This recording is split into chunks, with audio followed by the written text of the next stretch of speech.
Moses was never going to make it to the promised land, and he wasn't meant to, and neither will you if you keep trying to let that version of you that survived the wilderness inherit the promise, because Moses was the one drawn out.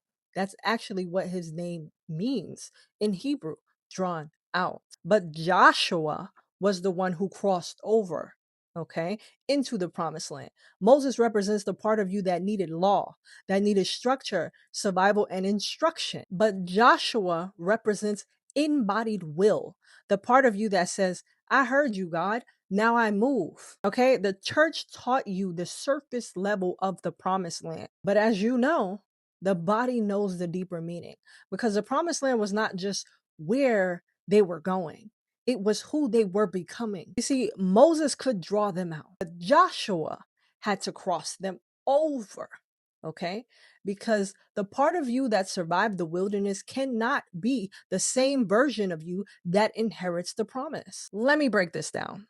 Moses, Moshe, means drawn out. He represents the part of you that God pulls into the narrow place. But Joshua in Hebrew is Yehoshua. Yehoshua means Yahweh saves, or the Lord is my salvation. This is why Joshua points to Yeshua, Jesus, because Joshua is not just a replacement for Moses. Joshua is a shadow of the embodied salvation that Christ fulfills. Moses represents awakening through instruction, and Joshua represents movement through embodied will. Moses receives the law, Joshua walks the people into inheritance, Moses brings the map, right?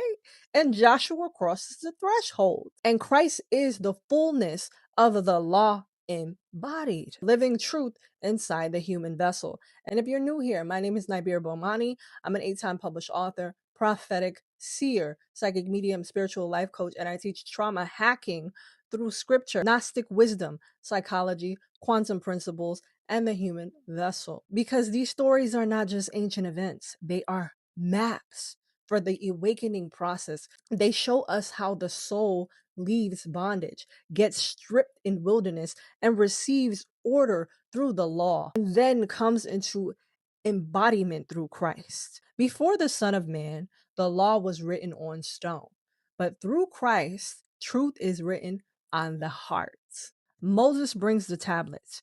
Christ becomes the living tablet. Moses brings the instruction, but Christ becomes embodiment. Moses shows us the map, but Christ becomes the way. This is a process of preparation